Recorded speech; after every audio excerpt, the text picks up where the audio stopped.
Hi అండి, నేను మీ Shilpa Vinay. Welcome to Vincy kitchen.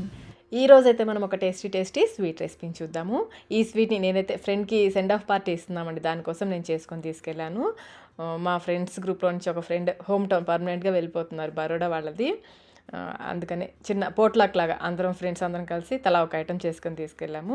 నేనైతే ఈ స్వీట్ని చేసుకెళ్ళాను. అందరికీ కూడా అసలు ఎంత నచ్చిందోనండి ఈ స్వీట్ అయితే. మీరు కూడా ఇంట్లో జరిగే చిన్న చిన్న ఫంక్షన్స్కి ఏదైనా స్పెషల్ స్వీట్ ట్రై చేయాలనుకుంటే తప్పకుండా ఈ స్వీట్ని ట్రై చేయండి. ప్రసాదంగా కూడా చేసుకోవచ్చు. చాలా చాలా బాగుంటుంది స్వీట్ అయితే. నోట్లో అలా వెన్నలా కరిగిపోతుందండి. చూస్తుంటే నేను నోట్లో నీళ్ళు వచ్చేస్తున్నాయి కదా. మరి ఇంకెందుకు ఆలస్యం, ఈ తమిళనాడు స్పెషల్ ఉక్కా రైస్ స్వీట్ని ఎలా తయారు చేసుకోవాలో చూసేద్దాం రండి. ఈ స్వీట్ చేయడానికి ఇక్కడ నేను 1 కప్పు పెసరపప్పు తీసుకున్నాను. వెయిట్లో వచ్చేసి 200 గ్రాముల పెసరపప్పు. దీన్ని కుక్కర్లో వేసుకొని 1-2 సార్లు శుభ్రంగా కడిగేసి 3 కప్పుల నీళ్లు పోసుకోవాలి. 1 కప్పు పెసరపప్పుకి 3 కప్పుల నీళ్లు పోసేసి ఇంకా నానపెట్టాల్సిన అవసరం లేదు. డైరెక్ట్గా స్టవ్ పైన పెట్టేసుకుని మీడియం ఫ్లేమ్లో 2 విజిల్స్ వచ్చేంత వరకు ఉడికించుకోవాలి. ఈ పప్పు ఉడికేలోపు మనం బెల్లం కరిగించుకుందాము. ఒక గిన్నెలో 3 కప్పుల తురిమిన బెల్లం వేసుకోవాలి. వెయిట్లో వచ్చేసి 450 గ్రాముల బెల్లం. దీనికి 500 గ్రామ్స్ బెల్లం పడుతుందండి. నేను ఒక 50 గ్రామ్స్ తగ్గించి వేశాను. ఆ 50 గ్రామ్స్ తక్కువ ఎందుకు వేసానో చివరిలో చెప్తాను. ఇప్పుడు ఈ బెల్లాన్ని స్టవ్ పైన పెట్టేసుకుని 1 కప్పు నీళ్లు కూడా పోసేసి బెల్లాన్ని కరిగించుకోవాలి. బెల్లం కరిగిన తర్వాత ఫ్లేమ్ని లో మీడియంలో పెట్టేసి 5 నిమిషాల పాటు ఉడికించుకోవాలి. ఎటువంటి పాకం అవసరం లేదు. 5 నిమిషాల పాటు లో మీడియం ఫ్లేమ్లో ఉడికించుకుంటే సరిపోతుంది. 5 నిమిషాల తర్వాత ఇది కొంచెం లైట్గా చిక్కబడుతుంది. ఇలా ఉడికించేసుకుని స్టవ్ ఆఫ్ చేసేసి మూత పెట్టి పక్కన పెట్టేసుకోండి. వేడి తగ్గిపోకుండా మూత పెట్టి పక్కన పెట్టేసుకోండి. పెసరపప్పు కూడా చక్కగా ఉడికిపోయింది. ప్రెషర్ పోయిన తర్వాత మూత తీసేసి ఒకసారి కలిపేసుకుని మళ్ళీ మూత పెట్టేసి విజిల్ కూడా పెట్టేసేయండి. పప్పు ఆరిపోకుండా విజిల్ కూడా పెట్టేసి దీన్ని కూడా పక్కన పెట్టేసుకోండి. ఇప్పుడు స్టవ్ పైన అడుగు మందంకల ఒక పెద్ద ప్యాన్ పెట్టేసుకుని ఇందులో 1/2 కప్పు నెయ్యి వేసి, నెయ్యి కాగిన తర్వాత కొన్ని జీడిపప్పులు వేసుకుని వేయించుకోవాలి. జీడిపప్పు అయితే మీ ఇష్టం అండి, మీకు నచ్చినన్ని జీడిపప్పులు వేసుకోవచ్చు. ఇవి సగం వరకు వేగిన తర్వాత కొన్ని కిస్మిస్ కూడా వేసి వేయించుకోవాలి. కిస్మిస్ జీడిపప్పు బాగా వేగిపోయాయి కదా.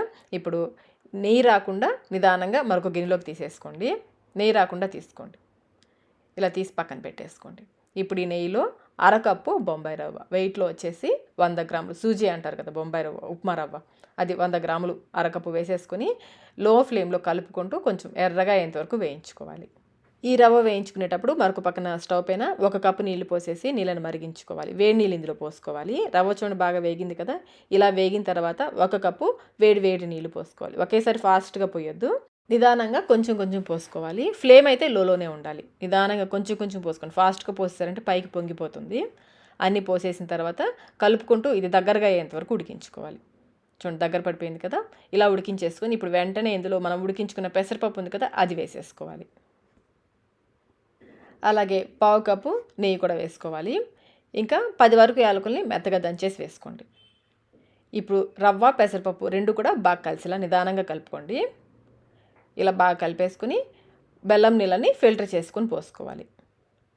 బెల్లం నీళ్ళు పోసాక ఫ్లేమ్ని మీడియంలో పెట్టేసి మొత్తం అంతా కూడా బాగా కలిసేలా కలుపుకోవాలి. ఇలా కలుపుతూ ఉంటే మీకు లైట్గా ఉండకట్టినట్లుగా అవుతుంది. ఫాస్ట్గా కలిపేసుకోండి. చూడండి ఈ విధంగా మధ్య మధ్యలో ఉండకట్టినట్లు అవుతుంది. స్పూన్తో మ్యాష్ చేసామంటే ఈజీగానే మ్యాష్ అయిపోతాయి. ఇలా ఉండలేమైనా కడితే కనుక స్పూన్తో మ్యాష్ చేసేసుకుంటూ కలుపుకుంటూ మీడియం ఫ్లేమ్లో కలుపుకుంటూ ఉడికించుకోవాలి. ఈ స్వీట్ చేయడం చాలా ఈజీ అండి. అన్నీ రెడీగా పెట్టుకున్నామంటే చాలా త్వరగా చేసుకోవచ్చు. ప్రాసెస్ కూడా ఈజీగానే ఉంటుంది. ఇది కొంచెం పల్చగా ఉంది కదా, ఇది కొంచెం దగ్గర పడేంత వరకు కలుపుకుంటూ ఉడికించుకోవాలి. కొంచెం చిక్కబడింది కదా, ఇలా కొంచెం చిక్కబడిన తర్వాత మరొక 1/2 కప్పు నెయ్యి పోసుకోవాలి. ఈ స్వీట్కి నెయ్యి అయితే ఎక్కువే పడుతుందండి. ఈ నెయ్యి అంతా మళ్ళీ ఇందులో బాగా కలిసేలా కలుపుకోవాలి. ఇది కొంచెం చిక్కబడడం స్టార్ట్ అయ్యాక ఫ్లేమ్ని లోకి మీడియంకి అడ్జస్ట్ చేసుకుంటూ అడుగు నుంచి తీసుకుంటూ కలుపుకోవాలి. లేదంటే త్వరగా అడుగు పట్టేసుకుంటుంది. అడుగు మందం గల గిన్నె తీసుకోవాలి. దీనికైతే తప్పకుండా అడుగున కొంచెం మందంగా ఉన్న గిన్నె తీసుకోవాలి. నెయ్యి బాగా కలిసిన తర్వాత ఇందులో 1/2 కప్పు పంచదార, వెయిట్లో వచ్చేసి 50 గ్రామ్స్ పంచదార వేసుకోవాలి. ఇలా కొంచెం పంచదార వేయడం వల్ల స్వీట్ మనకి బాగా షైనింగ్గా ఉంటుంది. మీరు పంచదార వద్దు అనుకుంటే పంచదారకు బదులుగా 50 గ్రామ్స్ బెల్లం వేసేసుకోవచ్చు. స్టార్టింగ్లో మనం 450 గ్రామ్స్ బెల్లం తీసుకున్నాం కదా, దానికి బదులుగా 500 గ్రామ్స్ ఇంకో 50 గ్రామ్స్ బెల్లం అప్పుడే ఎక్కువ తీసేసుకోండి. ఇలా చివరిలో కొంచెం పంచదార వేస్తే షైనింగ్గా ఉంటుంది స్వీట్ అయితే. పంచదార వేసాక ఇంకొంచెం సేపు, ఇది కొంచెం పలచగా ఉంది కదా, ఇది ఇంకొంచెం చిక్కబడేంత వరకు చూడండి కన్సిస్టెన్సీ ఈ విధంగా వచ్చేంత వరకు ఉడికించుకోవాలి. మరి దగ్గరగా ఉడికించేయద్దు. ఇలా ఉడికించుకొని స్టవ్ ఆఫ్ చేసేసుకోండి. ఇప్పుడు ఇందులో వేయించి పెట్టుకున్న జీడిపప్పు కిస్మిస్ వేసుకోవాలి. చివరిగా మరొక 1/2 కప్పు నెయ్యి పైనుంచి వేసుకోవాలి. ఈ నెయ్యి వేసాక బాగా కలిపేసుకోకండి, లైట్గా కలుపుకోవాలి. పైన మనకి ఈ స్వీట్ పైన నెయ్యి ఒక లేయర్ లాగా ఉండాలి. లైట్గా కలుపుకొని మూత పెట్టేసుకోండి. ఈ స్వీట్ ఇప్పుడు కొంచెం పలుచగా ఉంది కదా, ఇది వేడి తగ్గిన తర్వాత మనకి కావాల్సిన కన్సిస్టెన్సీలోకి వచ్చేస్తుంది. మూత పెట్టేసి పక్కన పెట్టేసుకోండి. అంతేనండి, తమిళనాడు స్పెషల్ స్వీట్ ఉక్కారై రెడీ అయిపోయింది. కన్సిస్టెన్సీ చూడండి, వేడి తగ్గిన తర్వాత కరెక్ట్గా ఉంది కదా. స్వీట్ టేస్ట్ అయితే అద్దరిపోతుందండి, అంత బాగుంటుంది, నోట్లో అలా వెనలా కరిగిపోతుంది. అంతే, సెండ్ ఆఫ్ పార్టీకి చేసుకొని తీసుకెళ్ళాను కదా, కొంచెం మిగిలితే నాకు కావాలని అందరూ మా ఫ్రెండ్స్ ఇంటికి తీసుకువెళ్ళారండి. కొంచెం మిగిలితే అందరికీ కూడా అంత నచ్చింది.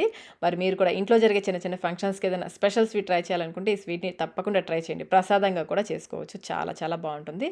మరి మీరు ట్రై చేసి మీకు టేస్ట్ ఎలా అనిపించిందో మాకు కమెంట్ రూమ్లో తెలియచేయండి. వీడియో నచ్చినట్లయితే లైక్ చేయండి, మీ ఫ్రెండ్స్కి ఫ్యామిలీ మెంబర్స్కి షేర్ చేయండి. ఇలాంటి మరిన్ని రెసిపీస్ కోసం మన విన్సీ కిచెన్ యూట్యూబ్ ఛానల్ని సబ్స్క్రైబ్ కూడా చేసుకోండి.